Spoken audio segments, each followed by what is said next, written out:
Are you good to go? Excellent. Hello, everybody, and welcome to the Talk to Danielle podcast. I am your host, Danielle C. Baker. And before we get started, be sure to like, follow, and subscribe to whichever channel you're listening or watching from. And of course, this is season three, so I do invite you to go and check out the two previous seasons. There's some topics there that may resonate better with your realities today. So you can check those out. And today I'm really excited about having Anne on. So I have Anne Laurie with me.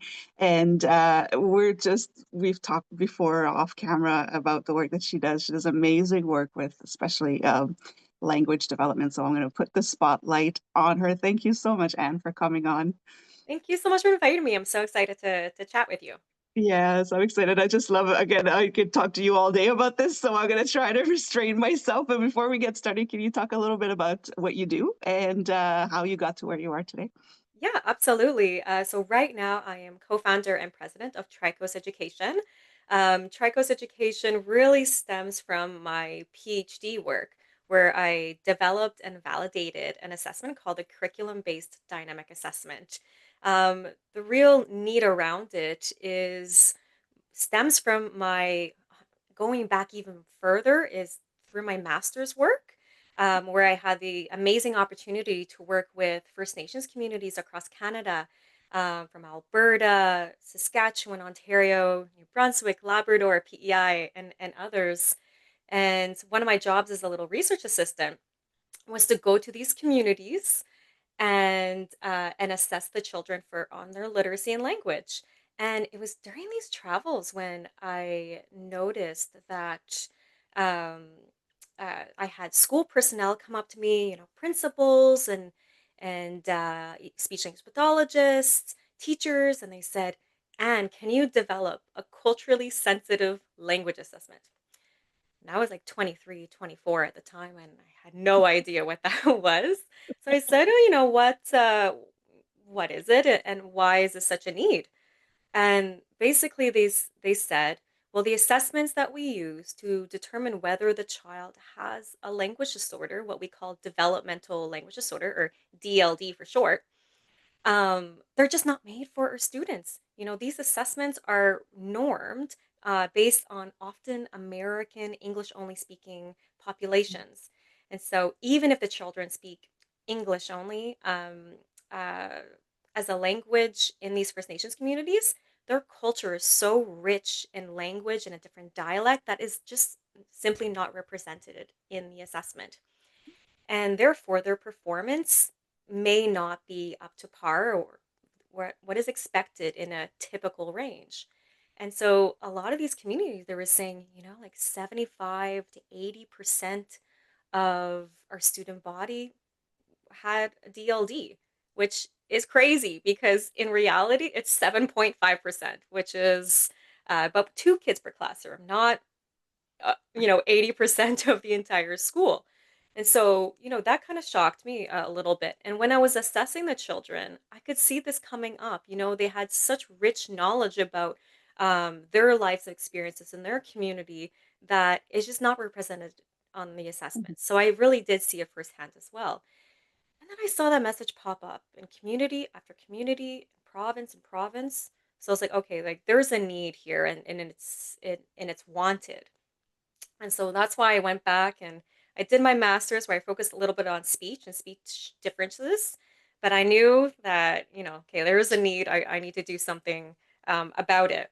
And in conjunction, I was also working in the public school system as an educational assistant. And my role was to help children, Syrian refugee children, back in New Brunswick, where I'm from. In about 2015, 2016, we had the first wave of Syrian refugees. And before then, we didn't really have this influx of diversity in our schools. So the schools were a bit scrambling on, knowing what to do with these students who had to learn the language, which was like English or French.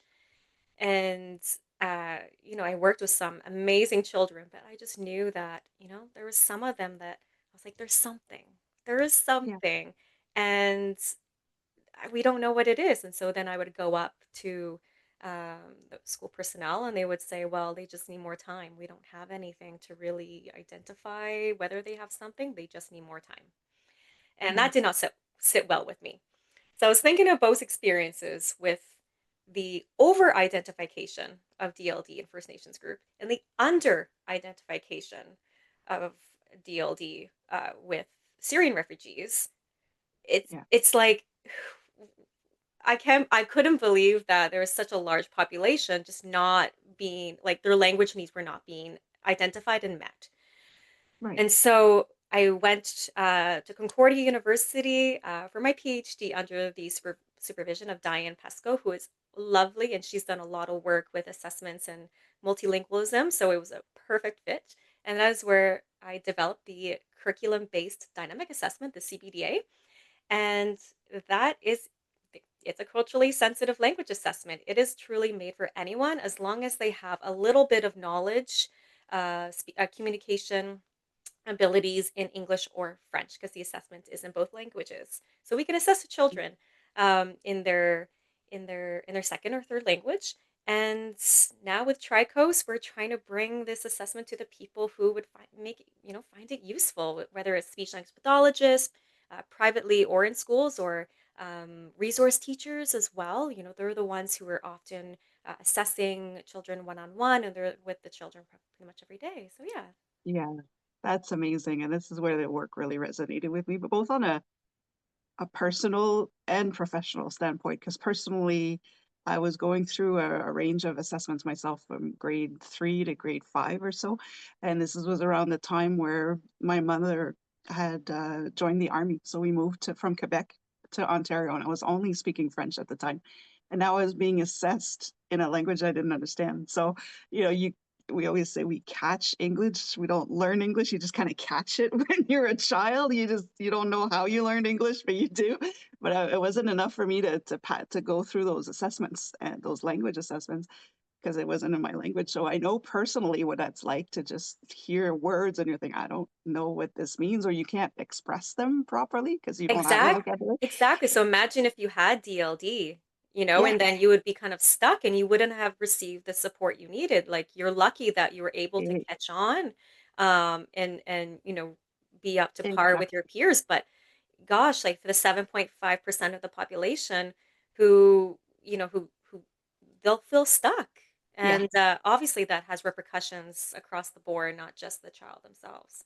That's right. Yes. So that's exactly it. And I've seen it as well for the same thing with the waves of refugees coming in, and they're also dealing with trauma. So already they're not open to talk necessarily. But then again, there's that language. So I think it's great. And this is where I love the work that you're doing because you've mentioned it's a dynamic assessment. Can you kind of walk us through the difference between the traditional assessments that we do in school? You kind of mentioned it a little bit in this, but what does a dynamic assessment actually look like? What does that entail when you're running it?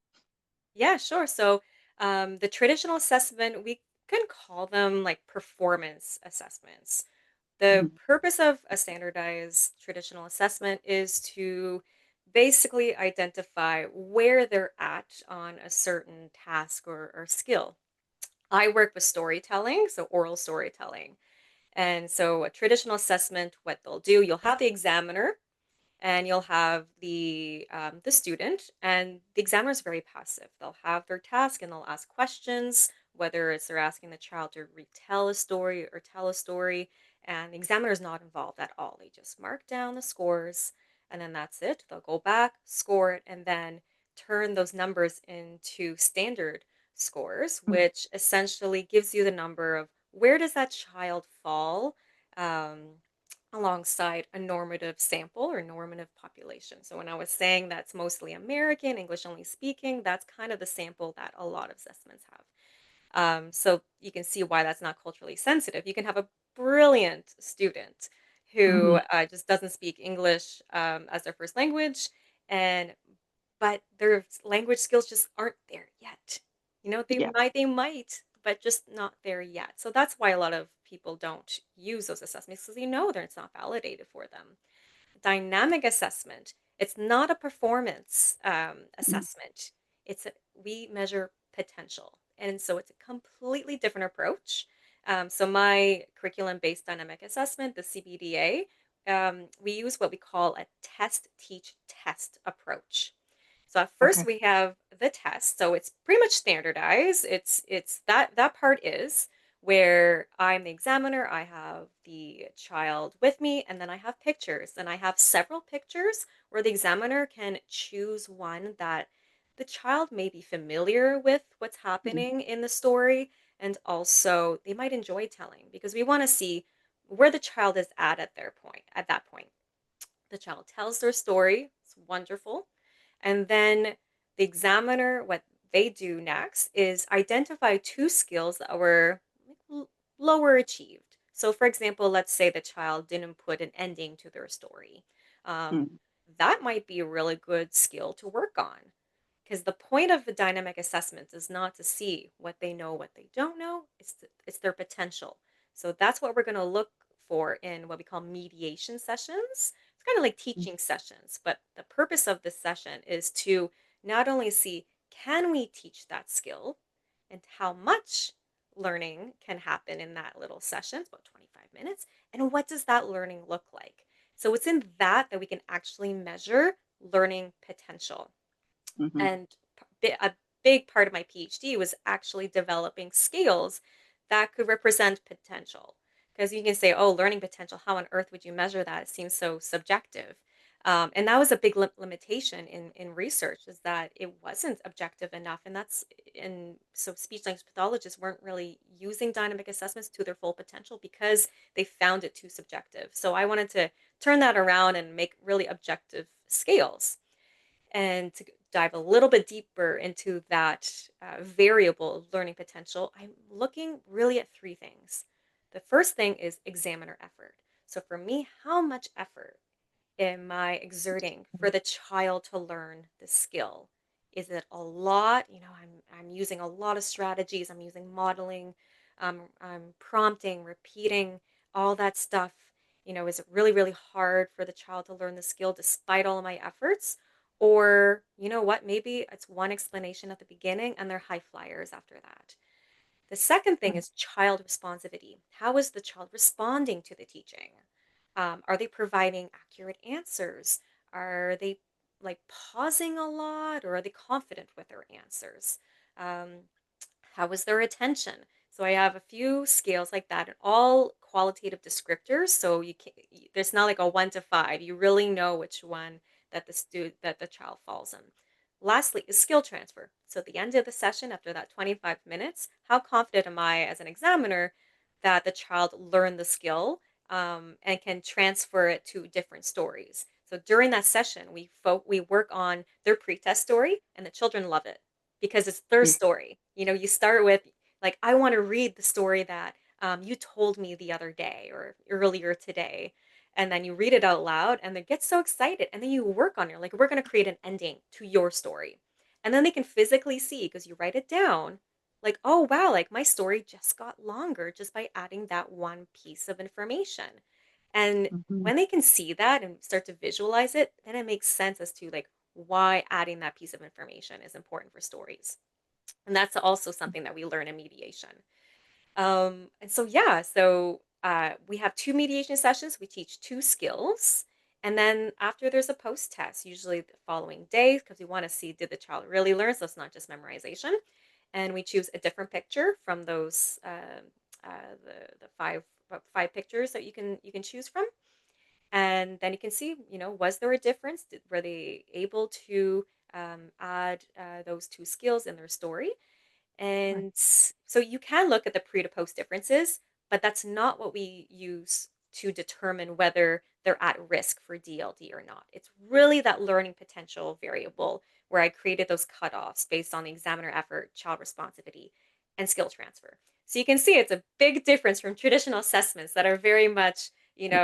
scoring, getting that number, converting it Yeah, to a score that is basically means, is the child up to par with the normative sample versus yeah, looking at learning potential where we're not comparing the child to anyone else. We're really comparing them to themselves. So that's why we can assess the child in their second or third language because their abilities in their first language might be very high. And let's say their English might be down here. But you know what? Their potential will be relatively the same. And so that's why we can assess them in their second language. Oh, that's amazing. Mhm. And yeah, this is what I like just because we're not comparing the child to others and it's not just a checkbox like, okay, yeah, they did it or they didn't. Um, I really like that approach. It's so important for the child as well that may be a little stressed out. There's a lot of pressure coming from the fact that they're being Yeah, uh, no, and that's such a when I was developing the assessment and first collecting data, I was a bit worried. I was like, will the children like the assessment? Will they think it's boring? Will they be anxious? And because you're working with them and they know what they're working on, and I think that's a big key is at the very beginning, I explain what we're going to be working on. So, for example, story ending and why Mhm. it's important for stories. So from the get-go, they know what's expected out of them. And then they're already learning why it's important because some children are like, why do I have to learn this? Well, if you know from the get-go um the get-go when explain that, well, story ending is very important to for the story to have closure, the problem is solved, then they begin Yeah, to understand, oh, okay, I get it. Now I can learn it because I know why it's important. And so yeah. they learn that at the beginning, and then when we work on the skill with their pretest story, and then we go to another story, and that's really dependent on the child's interests. It can be a personal story. If you see the child loves telling personal stories, well, ask him to tell them an ending to something that happened to them the other day. And we can Yeah. work through that. So, and then we can even see, is the child, might be more comfortable with personal stories rather than fiction stories, so, based on one picture. You can use any other type of story as well. So within that, you're learning about the child as a learner and what's their motivations, their interests, and their strengths, weaknesses, and all that. So yeah, it's just the wealth of information that I was able to get from this type of assessment where the children actually really enjoy it. And I even had fifth graders in my sample. So my PhD was kindergarten to grade 5. The assessment now is up to grade 12. The end of high Wow. school and end of high school in New Brunswick, and we can use it with them. But I had some children come up to me and said, "You know what? I had no idea. The teacher would always say, stories. You have the beginning, you have something happens, and then the end. But I never truly understood what that meant." And I was really surprised of the amount of children who said that. And we call that Mm, narrative schema. So understanding how to structure a story. And when children can understand how to structure a story, it's so much easier after that. And I found that the children who had DLD, they had trouble with their narrative schema, mm, understanding how to structure a story and why those elements were important for stories. So that's why it's actually one of my scales in the learning potential variable. Do you understand the importance of this skill in stories? right. I love that. It's so interesting. I just stay on this, especially storytelling, because it comes so naturally for children. And you did mention that I mean, originally it was to be more culturally sensitive assessments, and you've explained quite a bit. But can you kind of tell us why it is so important now more than ever to really take that into consideration when you are assessing children with their development? Yeah, absolutely. I mean, our world is becoming more diverse every day, especially in a country like Canada, where we know that the assessments just simply aren't for these children, for many of these children. And so, if you have a child who is in the school system and they're struggling, okay, we know we need to learn the child needs to learn the language, but what do we Mm, do with them? And then so if you can identify their learning needs early, we all know that early intervention is key. So yeah. with an assessment like the CBDA, we can go in much earlier and identify their needs a lot faster versus standardized assessments where they say don't even bother for 2 years until their language abilities have reached to their peers. And Yeah. so if the child does have DLD or is at risk, then they can get the resources necessary for them to have the best chance to succeed, not just academically, but socially as well. And of course, when you think of um, teachers and resource teachers and all the school personnel who works with the the child, if they understand the child's needs, then they can Yeah. better serve and teach them with the right strategies and the right interventions. And of course, for parents back home, they have the confidence that their child is receiving the right help and that the school is doing their best. Right. That's the confidence that is so important to say, you see the results, you see that the school is seeing your child for who they really are. I think that's wonderful. And you mentioned that it goes beyond just the language development. And when we've talked about this when we first met, but I wanted to bring it up is you've noticed change in behaviors in the children when you use that approach as well. So can you kind of explain to us what you've seen in terms of when you do get the right support and the right resources that the child needs or the family needs or the teacher needs.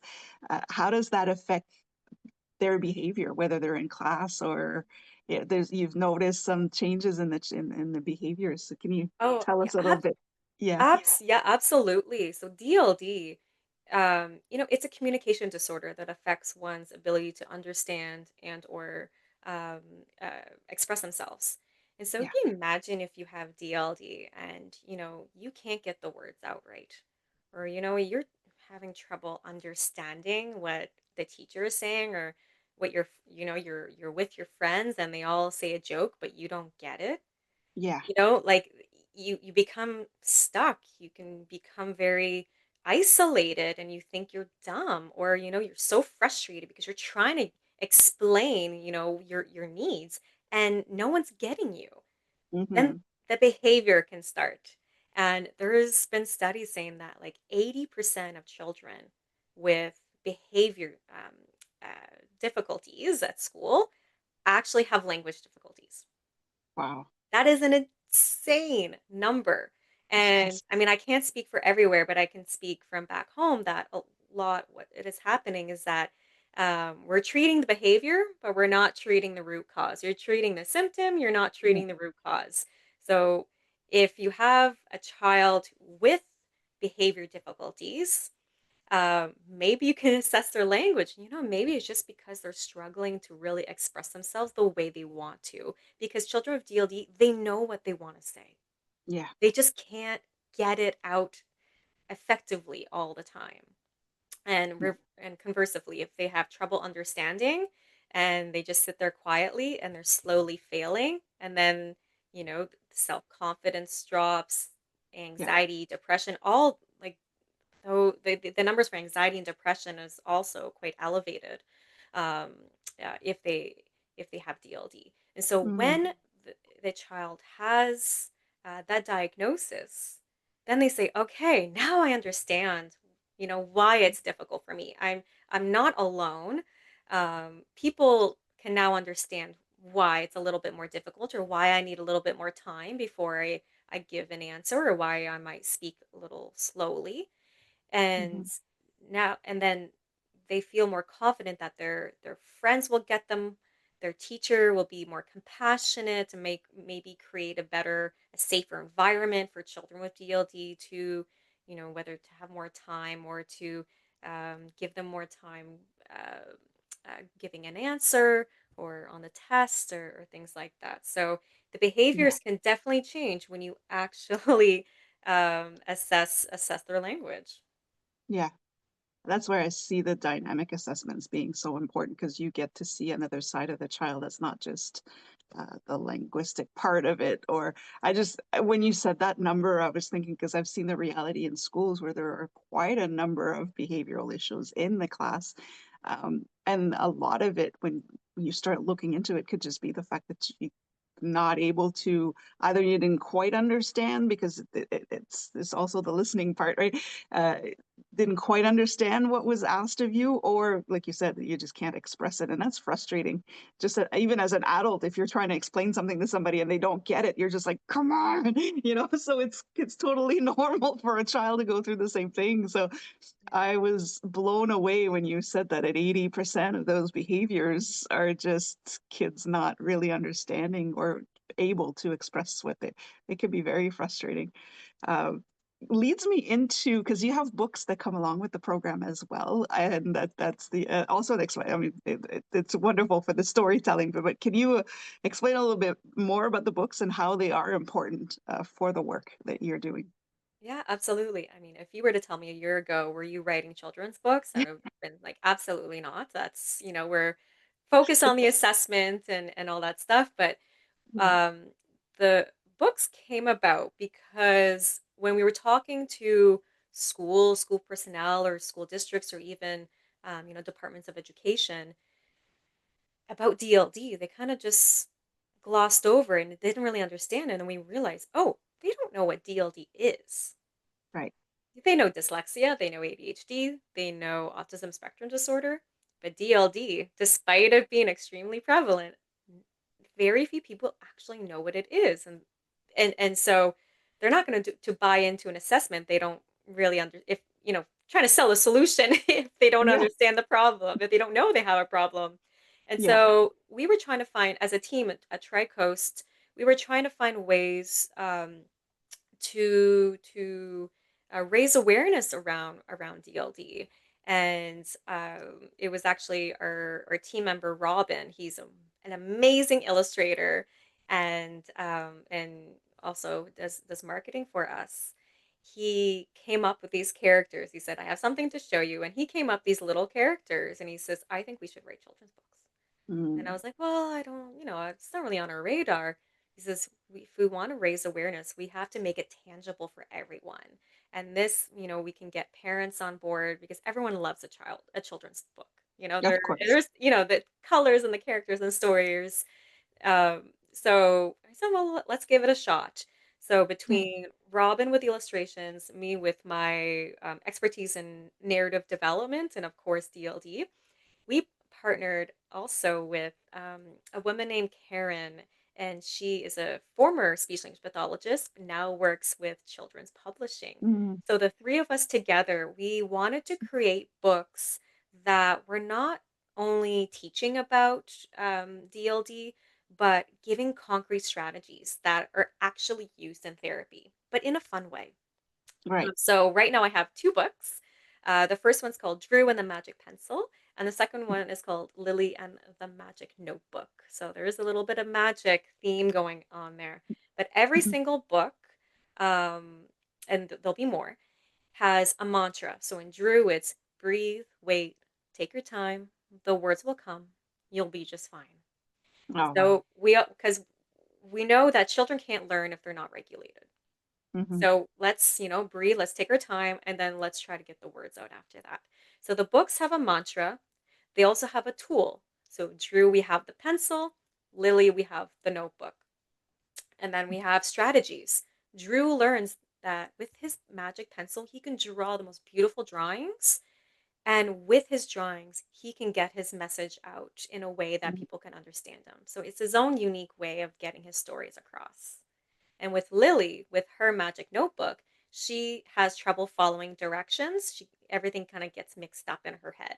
So she learns to simplify the steps and write them down in order, and also advocate for herself, saying, can you repeat that, please? Or can you say it in order? So she learns how to self advocate, where Drew learns to accept help from friends, and then practicing together can give you the best outcome. And then at the end of each book, we have a call to action to kind of reinforce the child who's reading the book to kind of keep going with the activity. So with Drew, we say, grab your own magic pencil and draw a story, then tell that story to your family and friends. They'll love it from the beginning to the end. And so kids are really excited with that. And with Lily, we kind of give a little notebook 2-pager and say, if there's something you like to do, follow the steps to guide you through. Or I think that's Yeah, what it I says. love it. So to kind of, okay, now you read this cute little story. You've learned, oh wow, like I can use different tools to get my message across or to understand. And now let's practice. So everything in this book is extremely intentional, and the Mhm. illustrations are gorgeous. That's one of the big things that we're big piece of feedback, or people are loving the characters and loving the illustrations to go with all Oh, the education piece behind it. And also, we create parent and teacher guides that go with the books. So if you want to teach your child about DLD using the book, we have a guide that is on our website that you can download. And yeah, just to help you, and even if your child doesn't have DLD, it builds empathy. There was a parent was telling me that their child told them that she's like, you know what, there's a kid in my class that speaks like Drew. I thought he was just weird. I didn't know it was DLD. oh, So, wow. right? So it's like it's building empathy. So these books are really for everyone. Yeah, I've had feedback from parents who their children are on the spectrum or have ADHD, and he says, "She's like, I my child is in these characters." yeah. So it's just really nice to get that feedback to know that maybe we're making a little difference with these books that at the same time we're raising awareness, and that's one of our goals at Tricos Education. I love that. And I do love, so I've noticed is we put a lot of focus on the child who may be struggling, but we forget about the rest of the class, and so the inclusion, the integration can be difficult sometimes too. So just sensitizing the other kids to the fact that we don't all think the same. You don't have to name a condition, but just say this is just the way our brain works, and it's just fine, right? And it's just, I love that it reaches everybody too, and it's Yeah, beautiful exactly. work. Because bullying numbers with children with DLD Yeah, is obviously higher than in whether if the child was typically developing. And so yeah. when you can build empathy with everyone else, I mean, everybody wins. Exactly. And if it's learned early on, then it Yeah. just makes it a lot easier when they get into high school, even or junior high, or yeah, it's oh, that's beautiful. I love that work. They sound great. I'm already attached to these characters. I just love it. Uh, is there anything new coming up? Do you have any projects or anything that's coming up that you can share with us? Yeah, so well, we're still the Lily and the Magic Notebook just came out about a couple weeks ago, so we're super excited with that. So we're still trying to get the word out that hey, we got a second book, but we also have a first book, and we have a coloring book that goes with it. So we kind of have like the little trifecta for now. So yeah, there'll be a little bit more work there. Also in September, we're going to be launching kind of our assessment, like 2.0, if you wanted to say, based on feedback from speech language pathologists and resource teachers who have been using our assessment the past year. They've gave us really, really good feedback on how to create a really good report that will be useful to them and but also school personnel and to parents. So we completely revamped the report. The assessment is now on an online platform. And so Yeah. when you fill out all the data, a PDF report spits out, and that's kind of what we've been working on all summer. So we're really excited to share that with others or other potential users. So we'll be yeah, working towards just contacting people who may want to use it and to support their children.